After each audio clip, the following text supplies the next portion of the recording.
അങ്ങനെ ബംഗാള് ബി.ജെ.പി പിടിച്ചിരിക്കുകയാണ്.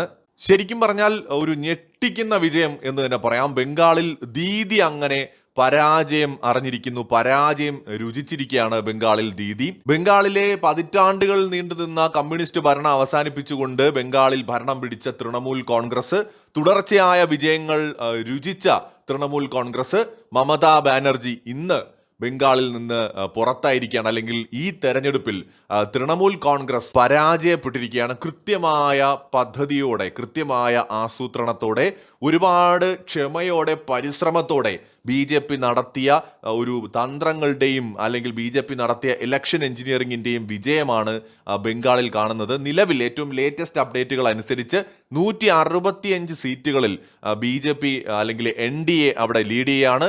123 സീറ്റുകളിലാണ് ദീദിയുടെ തൃണമൂൽ കോൺഗ്രസ് ലീഡ് ചെയ്യുന്നത്. ശരിക്കും വലിയ രീതിയിലുള്ള ഗുണ്ടായിസം നടത്തി തെരഞ്ഞെടുപ്പുകളെ അട്ടിമറിച്ച് ബൂത്തുകൾ പിടിച്ച് അങ്ങനെ ജനാധിപത്യത്തിന്റെ കടക്കൽ കത്തിവെച്ച് എല്ലാ അർത്ഥത്തിലും ജനാധിപത്യത്തെ അട്ടിമറിച്ച് അഴിഞ്ഞാടിയിരുന്ന തൃണമൂൽ കോൺഗ്രസിനെ പിടിച്ചു കെട്ടിയിരിക്കുകയാണ് ബി.ജെ.പി എന്ന് നമുക്ക് കാണാൻ കഴിയുന്നു. കഴിഞ്ഞ തെരഞ്ഞെടുപ്പിൽ, നിയമസഭാ തെരഞ്ഞെടുപ്പിൽ ബി.ജെ.പി ജയിക്കുമെന്ന് എല്ലാവരും പ്രവചിച്ചു. പക്ഷെ ദീദിയുടെ അവസാനത്തെ റൗണ്ടിലെ ഗെയിം പ്ലാനുകൾ എന്ന് വെച്ചാൽ വീൽ ചെയറിൽ ഇരുന്നു കൊണ്ട് നടത്തിയ പ്രചാരണങ്ങളൊക്കെ ദീദിക്ക് അവിടെ ഗുണം ചെയ്തു. പക്ഷെ ഇത്തവണ ബംഗാൾ ബി.ജെ.പി പിടിച്ചിരിക്കുകയാണ്.